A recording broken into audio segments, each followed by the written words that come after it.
तो पिछले पार्ट में हमने टाइप्स ऑफ पॉलिनोमियल का जिक्र किया था, ठीक है ना। टाइप्स ऑफ पॉलिनोमियल में हमने क्या क्या देखा था। टर्म के बेसिस पर क्या था, मोनोमियल,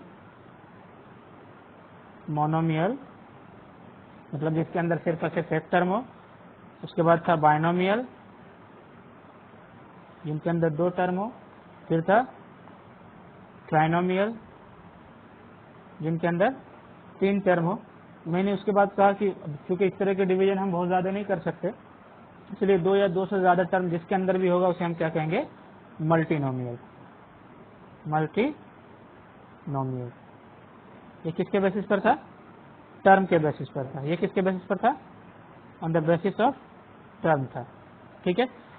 सिमिलरली हमने डिग्री के बेसिस पर देखा था डिवीजन। डिग्री के बेसिस पर हमने क्या देखा था, लीनियर पॉलिनोमियल, जिनकी जनरल फॉर्म क्या थी, ax plus B, px equal to ax plus B. उसके बाद देखा था हमने क्वाड्रेटिक। लीनियर किसको कहते थे, जहां डिग्री 1 होती थी, जहां डिग्री 1 होती थी। ऐसे डिग्री जिनका 2 होता था उनको क्या कहते थे, क्वाड्रेटिक। इनकी जनरल फॉर्म क्या थी, px equal to ax square plus bx plus C. उसके बाद हमने देखा था जिनकी डिग्री 3 हो उसे क्या कहते थे हम, क्यूबिक। क्यूबिक की पहचान क्या थी, जनरल पॉलिनोमियल क्या था, expression px equal to ax cube plus bx square plus cx plus d। इन सब में कहीं पर भी a की वैल्यू 0 नहीं होनी चाहिए। उसके बाद हम लोग पहुंचे थे बाय क्वाड्रेटिक, फिर उसके बाद पहुंचे थे कांस्टेंट पॉलिनोमियल। कांस्टेंट पॉलिनोमियल का एग्जांपल क्या था, सिर्फ और सिर्फ कांस्टेंट नंबर था। उसके बाद हम लोग पहुंचे थे जीरो पॉलिनोमियल पर। कहाँ पहुंचे थे, जीरो पॉलिनोमियल। जीरो पॉलिनोमियल के लिए हमने क्या कहा था, जीरो पॉलिनोमियल के लिए सिर्फ और सिर्फ एक ही एग्जांपल है जो कि है 0, और इस जीरो पॉलिनोमियल की कोई भी डिग्री डिफाइन नहीं थी, कोई भी डिग्री डिफाइन नहीं थी। कांस्टेंट पॉलिनोमियल की डिग्री 0 होती थी। कांस्टेंट पॉलिनोमियल की डिग्री 0 थी, ठीक है ना। बाय क्वाड्रेटिक की डिग्री कितनी थी, 4 थी। बाय क्वाड्रेटिक की डिग्री कितनी थी, 4 थी, ठीक है ना। बाय क्वाड्रेटिक का जनरल एक्सप्रेशन क्या था, px इक्वल टू ax की power 4 plus bx cube plus cx square plus dx plus c। यही था, इसकी जनरल फॉर्म थी। ये हमारा क्या था, रिकैप था पिछले लेक्चर का। ये क्या था, हमारा रिकैप था पिछले लेक्चर का, ठीक है। इसके बाद यहाँ पर हमने एक चीज नोट डाउन किया, क्या कि हम पॉलिनोमियल को किससे डिनोट करते हैं, पॉलिनोमियल को किससे डिनोट करते हैं, px से। पॉलिनोमियल को हम लोग डिनोट कर रहे हैं किससे, px से। px इक्वल टू, जैसे कोई एग्जांपल ले लिया, 3x की power 4 plus 2x square plus 1, 2x square plus 1। ये क्या बता रहा है कि पॉलिनोमियल इन variable x having maximum degree 4 है ना, having maximum degree 4, that's why it is a by quadratic. This is a by quadratic, ठीक है। आज हम लोग बात करेंगे किसकी, आज हम लोग बात करेंगे किसकी, वैल्यूज ऑफ पॉलिनोमियल की, वैल्यू ऑफ पॉलिनोमियल की, वैल्यू ऑफ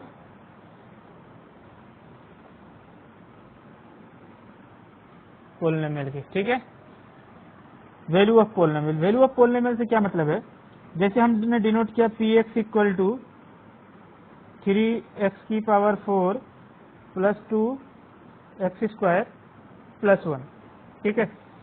तो at x equal to 1 px की वैल्यू क्या होगी, तो मतलब ये क्या है, p1 की वैल्यू निकालनी है। x की जगह क्या रख देना है, p1, मतलब value of this polynomial at x equal to 1। इसको रखेंगे क्या, सिंपली x की जगह हर जगह 1 पुट कर देंगे। 3 इंटू 1 की पावर 4 प्लस 2 इंटू 1 का स्क्वायर प्लस 1, ये क्या हो जाएगा 3 plus 2 plus 1, that will give you 6।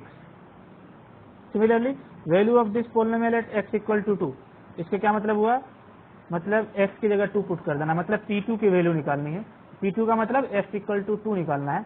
क्या हो जाएगा 3 इंटू 2 की पावर 4 प्लस 2 इंटू 2 का स्क्वायर प्लस 1। यहाँ से रिजल्ट क्या आ जाएगा हमारे पास, 2 की power 4 is 16, that means 3 into 16 plus 2 into 4 plus 1, that will give you 16 3 is 48, 4 2 is 8 plus 1। From here you will get answer 57। ठीक है, तो इसको मैं जनरलाइज कर दूं, मतलब द वैल्यू ऑफ, मतलब इसकी एक्सप्रेशन लिख दूं मैं, the value of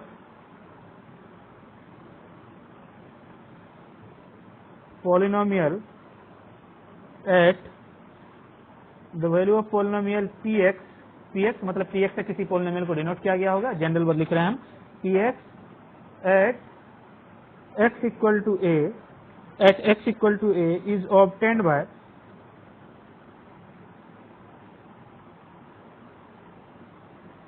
obtained by putting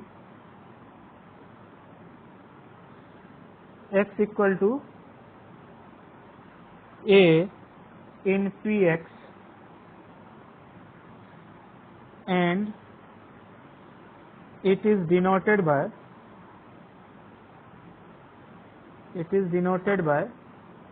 PA, मतलब x की जगह हमने पॉलिनोमियल के अंदर पुट कर दिया। एग्जाम्पल कंसिडर करें हम लोग, if px equal to 3x square minus 5x plus 6, find P2। Find P2 का मतलब value of polynomial at x equal to 2, तो P2 क्या हो जाएगा, x की जगह हम 2 पुट कर देंगे, 3 इंटू 2 का square minus 5 into 2 plus 6, that will give you 4 3 जा 12 minus 10 plus 6। From here you will get 18 minus 10, that is 8। 12 और 6 18 हो जाएगा, 18 minus 10, that will give you 8। ठीक है, तो मतलब P2 की वैल्यू क्या है, 8 है, that means value of polynomial at x equal to 2 क्या है, 8 है। समझ में आई बात है। ऐसे ही आपके साथ ये हो सकता है, दूसरा एग्जांपल यहां पर ले लें, qx इक्वल टू है x square minus 2 root 2x plus 2 root 2x plus 1। Find the value of q2 root 2, मतलब value of polynomial at x equal to 2 root 2। हम क्या रख देंगे, 2 रूट 2 का whole square minus 2 root 2 into 2 root 2 plus 1। यहाँ से क्या आ जाएगा, 2 रूट 2 का होल स्क्वायर क्या आ जाएगा, 2 2 जा 4 2 जा 8, यहाँ पर भी क्या हो जाएगा minus 8 plus 1, 8 and minus 8 will cancel out, that will give you 1। Value of polynomial at x equal to 2 root 2 पर ये वैल्यू आ जाएगी। ठीक है, ये वैल्यू आ जाएगी। इस एग्जांपल में कंसीडर करता हूं, ठीक है, px इक्वल टू, जैसे मैं ले रहा हूं px equal to x cube plus 2x square minus 5x minus 6। Find P2, ठीक है ना, P minus 1, P3 and P0। तो P2 की वैल्यू कितनी आएगी, x इक्वल टू 2 पुट करने पाएगा, इसमें फर्स्ट पार्ट कर रहा हूं मैं, क्या आ जाएगा, 2 का क्यूब प्लस 2 इंटू 2 का square minus 5 into 2 minus 6, that will give you 8 plus 8 minus 10 minus 6, that will give you 16 minus 16, the result is 0। तो मैं क्या देख रहा हूं, P2 की वैल्यू क्या आ जा रही है, 0 आ जा रही है। मतलब x की वैल्यू 2 पुट करने पर पोलिनोमियल की वैल्यू 0 हो जा रही है। x की वैल्यू 2 पुट करने पर इस पोलिनोमियल की वैल्यू 0 हो जा रही है। सिमिलरली p-1 निकालें आप यहां से, क्या हो जाएगा, -1 का क्यूब प्लस 2 इंटू -1 का square -5 into -1 -6 that will give you -1 का क्यूब -1 -1 का square is 1 into 2 that will give you 2 -5 into -1 that is +5 -6। यहाँ से देखिए क्या आ जाएगा, -6 और -1 that will give you -7 and 2 + 5 is 7। The answer will be 0। तो यहाँ क्या देख रहे हैं, x इक्वल टू -1 पुट करने पर भी पोलिनोमियल की वैल्यू 0 हो जा रही है। मतलब p-1 भी क्या है, 0 है। p-1 भी क्या है, 0 है। सिमिलरली p3 आप निकालें, p3 आप निकालें, बल्कि p-3 निकालें, p-3 निकाले तो क्या हो जाएगा, -3 का क्यूब 2 इंटू -3 का square -5 into -3 -6। From here you will get is -27 + 18 + 15 -6 -27 that will give you -33 and 18 + 15 that will give you also +33। the result will be 0। यहाँ से क्या पता चला, x इक्वल टू -3 पुट करने पर भी पोलिनोमियल की वैल्यू 0 हो जा रही है इस पोलिनोमियल की।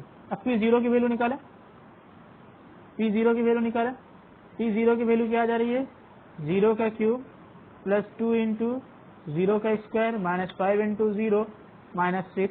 The result will be -6। तो क्या देख रहे हैं, p0 x equal to -6 put करने पर, sorry x equal to 0 put करने पर p0 की वैल्यू 0 नहीं हो रही है। मतलब value of polynomial at x equal to 0 0 नहीं आ रहा है। सिंपली कहाँ आ रहा है, x इक्वल टू -1 पे, x इक्वल टू -3 पे एंड x इक्वल टू 2 पे। x इक्वल टू 2 पे सिर्फ और सिर्फ क्या आ रही है, इनकी वैल्यू 0 आ रही है। समझ में आई बात है कि नहीं आई, ठीक है। तो अब यहां से मैं एक नया कॉन्सेप्ट ड्राइव करने वाला हूं, that is known as zeros of polynomial. Zeros of polynomial, zeros of polynomial से क्या मतलब है, zeros of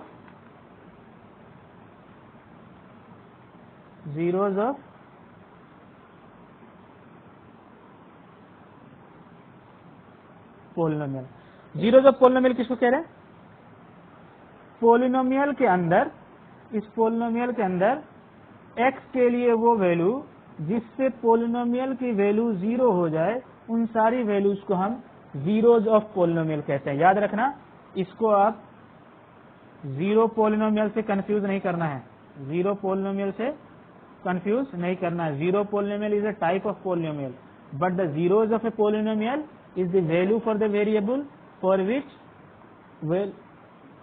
value of polynomial become 0। मतलब x के लिए वो वैल्यू या वेरिएबल के लिए वो वैल्यू जिससे पोलिनोमियल की वैल्यू 0 हो जाए, उसको हम कहते हैं जीरोज ऑफ पोलिनोमियल। जैसे इस एग्जांपल के अंदर हमने देखा, x equal to, x variable है, वेरिएबल के लिए -2 नहीं, +2 -1 या -3 रख रहे हैं, तो क्या आ जा रहा है, p2 की वैल्यू 0 आ जा रही है, p-1 की वैल्यू 0 आ जा रही है, p-3 की वैल्यू 0 आ जा रही है, ठीक है ना। ये जो x इक्वल टू 2 है, x इक्वल टू -1 है या x इक्वल टू -3 है, these are the zeros of this polynomial px equal to x³ plus 2x² -5x -6। इसके क्या है, सॉल्यूशन है। लेकिन जैसे x इक्वल टू 0 पुट किया था, तो p0 की वैल्यू, पोलिनोमियल की वैल्यू 0 के बराबर नहीं आई थी, बल्कि क्या आया था, -6 आया था, सॉरी यहाँ नहीं, यहाँ -6 आया था, है ना।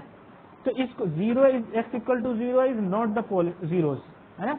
x इक्वल टू 0 की जो वैल्यू है वो 0 नहीं है, किसका, px का। लेकिन x इक्वल टू क्या, 2 -1 -3 क्या है, इस पोलिनोमियल का जीरोज है। तो याद रखें यहाँ पर लेट, इसको मैं जनरलाइज कर पी एक्स बी ए पोलिनोमियल, या इसको अपनी लैंग्वेज में ही लिख दूं मैं, zeros of polynomial are the value of the variable मतलब x y z जो भी है वेरिएबल होगा, of the variable for which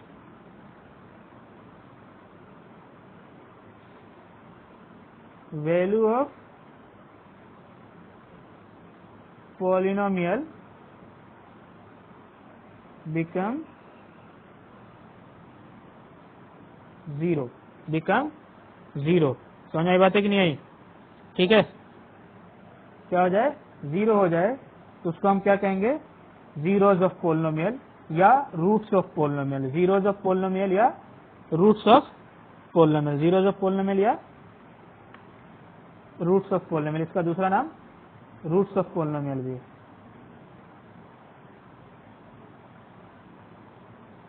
zeros of polynomial या roots of polynomial.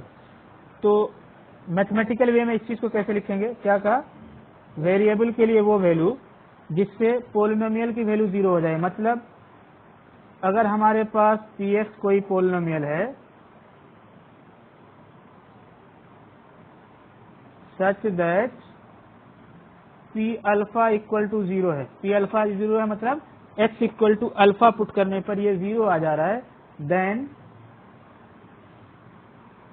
Alpha is the zero of zeros of the polynomial, यहां पर भी यही कर रहे थे हम। x कोई पोलिनोमियल था, p2 की वैल्यू जीरो आ जा रही थी, तो हम क्या कह रहे थे, x इक्वल टू 2 क्या है, रूट्स है या जीरोज है किसका, इस px का। वही बात ये कहना चाह रहा है, वही चीज ये लैंग्वेज फॉर्म भी कह रहा है कि वेरिएबल के लिए वो वैल्यू जिससे पोलिनोमियल की वैल्यू जीरो हो जाए उसे हम क्या कहेंगे, जीरोज ऑफ पोलिनोमियल कहेंगे, है ना। ठीक है, तो यहां से एक चीज हम नोट डाउन कर ले, एक चीज हम नोट डाउन कर सकते हैं क्या, कि अगर हमें जीरोज निकालना है, क्वेश्चन के अंदर ये है find the zeros of the given polynomial, find the zeros of the given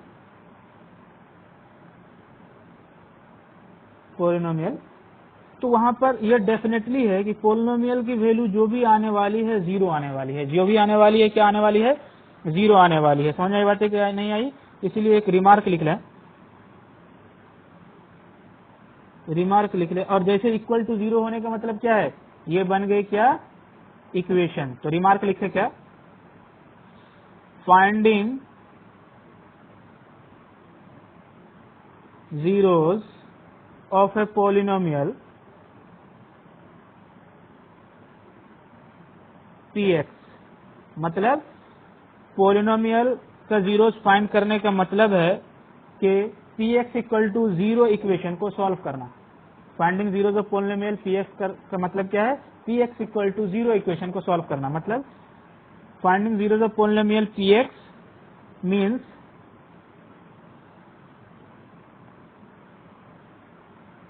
solving equation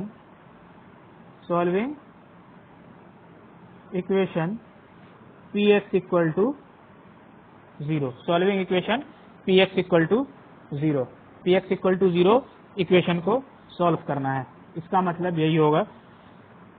तो अब बात यह है कि हमने जो अभी पिछले जगह हमने क्या किया कि हमने यहाँ तो बता दिया कि P2 की वैल्यू जीरो आ जा रही है, P-1 की वैल्यू जीरो आ जा रही है। अगर क्वेश्चन के अंदर ये है कि find the zeros of the polynomial, find the zeros of the polynomial, तो हम किस तरह से निकालेंगे, क्या इस तरह से ट्रायल एंड एरर मेथड लगा करके बार बार वैल्यू पुट करके निकालते रहेंगे, नहीं। तो उसको निकालने का क्या है, एक तरीका है।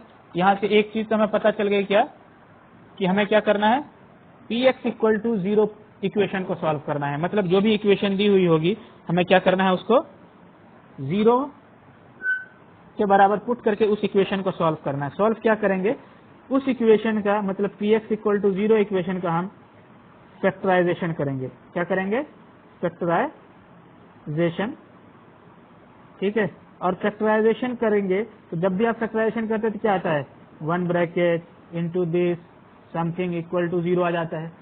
जैसे ही आ जाएगा तो हम बारी बारी सारे ब्रैकेट को, बल्कि सारे जो एक्सप्रेशन होंगे इस तरह से प्रोडक्ट की फॉर्म में, उनको बारी बारी 0 के बराबर पुट करेंगे। और वहां से जो भी x की वैल्यू आएगी, या जो भी वेरिएबल है y है तो y की वैल्यू आएगी, वही क्या होगा, उनका सॉल्यूशन होगा। उनका क्या हो जाएगा, सॉल्यूशन हो जाएगा। मिसाल के तौर पर हम एक क्वेश्चन ले लें, find the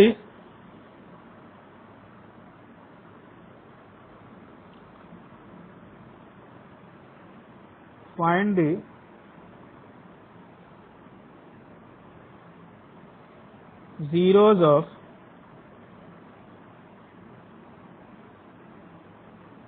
of the polynomial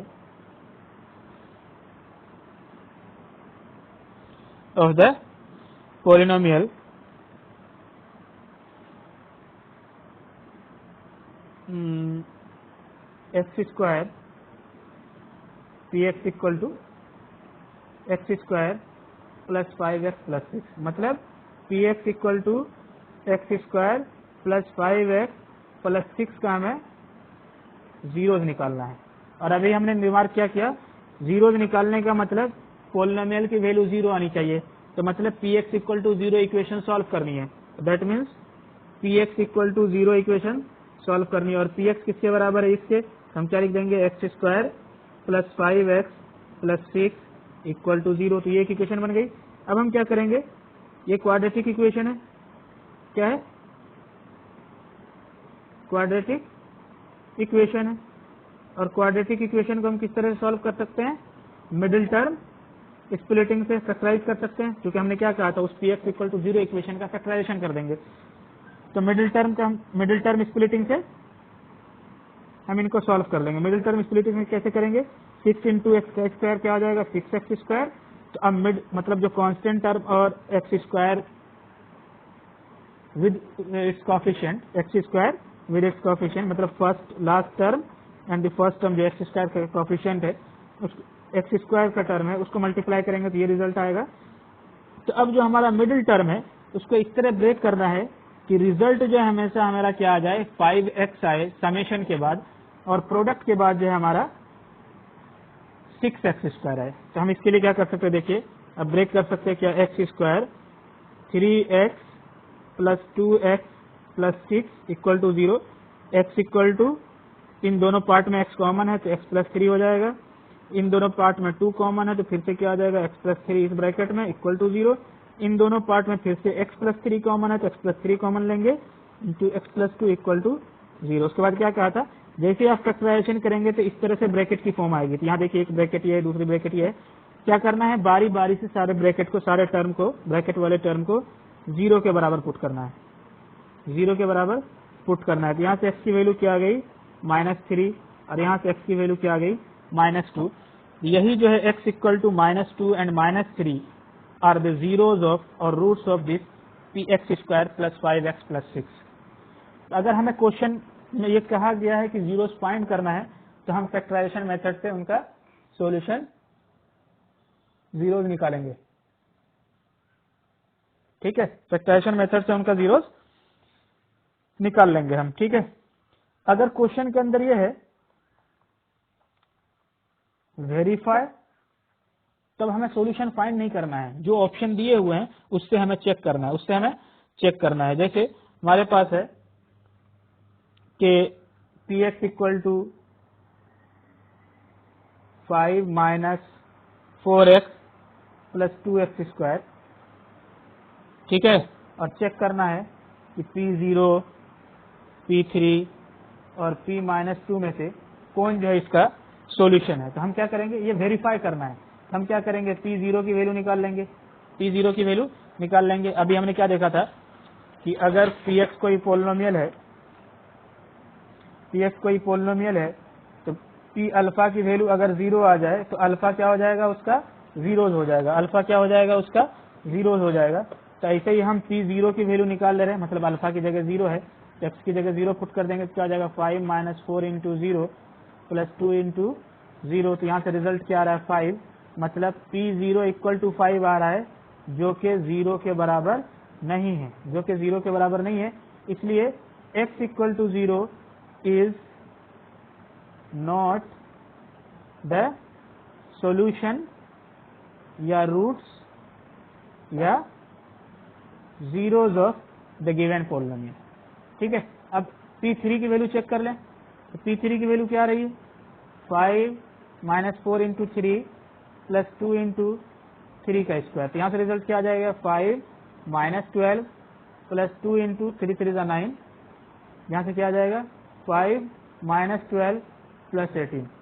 क्या यहाँ से कितना आएगा 11 आ जाएगा रिजल्ट। ये भी 0 के बराबर नहीं है। That means x = 3 is also not the zeros of the polynomial. ठीक है। अब x = -2 चेक कर लें, p -2 की वैल्यू क्या आ रही है, तो ये भी सॉल्यूशन नहीं है, x = 0 भी सॉल्यूशन नहीं है। अब -2 चेक कर लें, तो क्या आ जाएगा 5 - 4 × -2 + 2 × -2 का square, that will give you 5. The result from here will be +8 and from here +8. The result is, यहाँ से हमारे पास रिजल्ट क्या आ गया 8 8 16 5 21। That means x = -2 is also not the solution। ठीक है ना। अब एक एग्जांपल और कंसिडर करते हैं, उसके बाद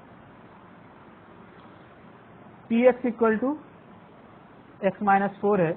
ठीक है ना, और चेक करना है p4 जो है इसका सॉल्यूशन है कि नहीं। तो हम फौरन पुट करेंगे क्या p4 = 4 - 4, the result is 0। That means x = 4 जो है ये क्या है जीरोज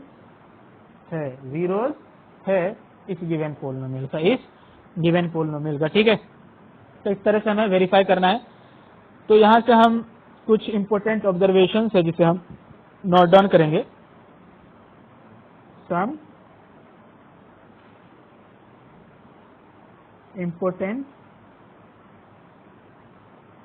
ऑब्जर्वेशंस है जिसे हमें नोट डाउन करना है। पहला कि एक कांस्टेंट पोलिनोमियल का कोई जीरोज एग्जिस्ट नहीं करता। एक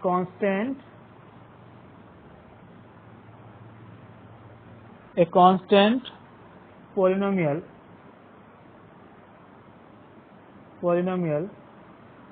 does not have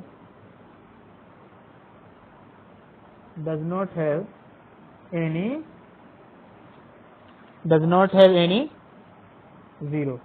एक कांस्टेंट पोलिनोमियल का कोई जीरो नहीं होता है। ठीक है। दूसरी बात, किसी भी पोलिनोमियल का मैक्सिमम जीरोज कितना होगा उसके डिग्री के बराबर होगा।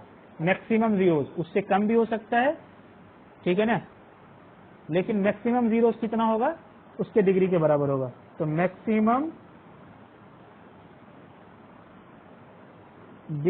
सॉल्यूशन या जीरोज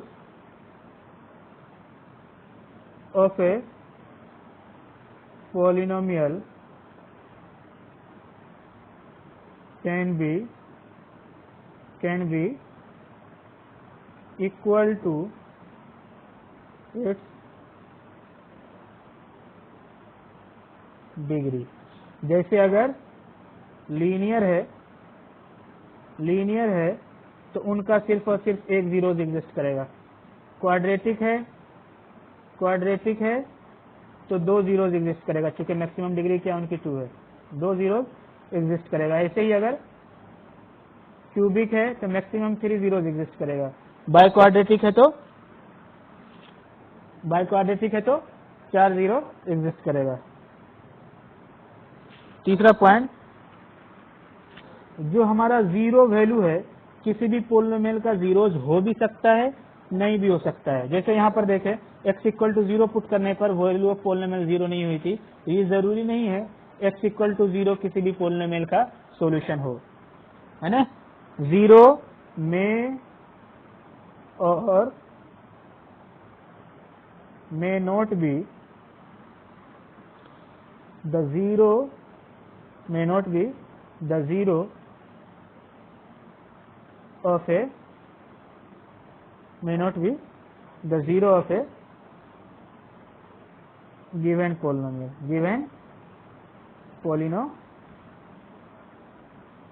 उनका जीरोज हो भी सकता है, नहीं भी हो सकता है। उनका जीरोज हो भी सकता है, नहीं भी हो सकता है, ठीक है ना। उनका जीरोज वो हो भी सकता है और नहीं भी हो सकता है, ठीक ना। चौथा पॉइंट जो नोट डाउन करना है कि अ पोलिनोमियल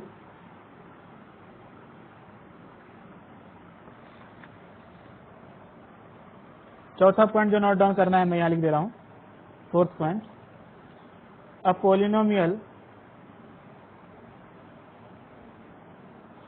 कैन हैव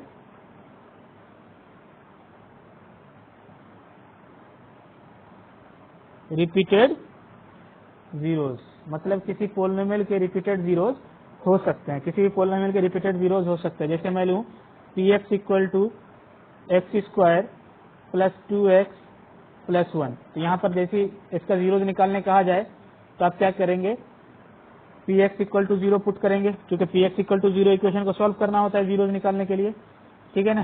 तो आप फौरन क्या करेंगे, px इक्वल टू 0 इक्वेशन को सॉल्व करेंगे। तो करें इसको जरा, x square plus 2x plus 1 equal to 0 है। अब जैसे इसको फैक्टराइज करेंगे मिडिल टर्म स्प्लिटिंग से, x square plus x plus 1 equal to 0 की फॉर्म है।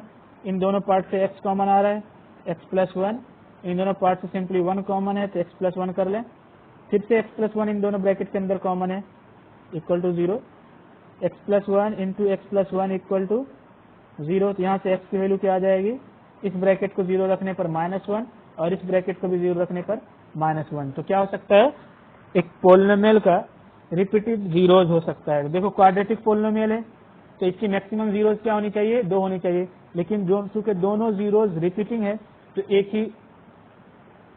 ही x की वैल्यू आई जो कि -1 है। तो इसलिए यहाँ क्या मैंने क्या लिखा, maximum zeros will be 2, it may be less than 2, ठीक है ना।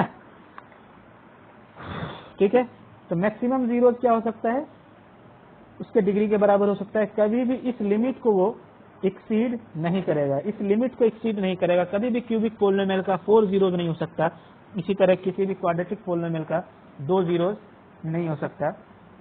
तो जीरोज ऑफ पोलिनोमियल को यहीं तक रखते हैं, ठीक है। जीरोज ऑफ पोलिनोमियल को, zeros of polynomial and value of polynomial को हम यहीं तक रखते हैं। एक यहाँ पर एक चीज हमने ये चीज देखा कि जीरोज निकालने के लिए हमें किस चीज की जरूरत पड़ती है, पोलिनोमियल के फैक्टराइजेशन की जरूरत पड़ती है। तो हम इसको एक अलग से डिस्कस करेंगे, एक टॉपिक फैक्टराइजेशन के नाम से। वहां पर हम देखेंगे किस तरह से डिफरेंट पोलिनोमियल को हम फैक्टराइज करेंगे। तो हो सकता है आपको परेशानी हो फैक्टराइजेशन निकालने में, तो इस फैक्टराइजेशन को हम अलग से लेक्चर में डिस्कस करेंगे आगे चल करके, ठीक है। लेकिन अभी हमें एक आइडिया मिल गया कि px इक्वल टू 0 इक्वेशन को फैक्टराइज करके हमें सॉल्यूशन निकालना है, ठीक है।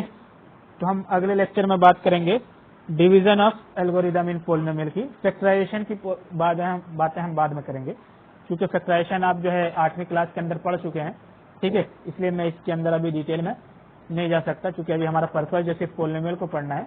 लेकिन हम इस चीज को जो है बाद में इसको कंसिडर करेंगे, फैक्टराइजेशन को अलग से लेक्चर बना करके हम इसको डाल देंगे, ठीक है। Thank you, we will meet in the next lecture.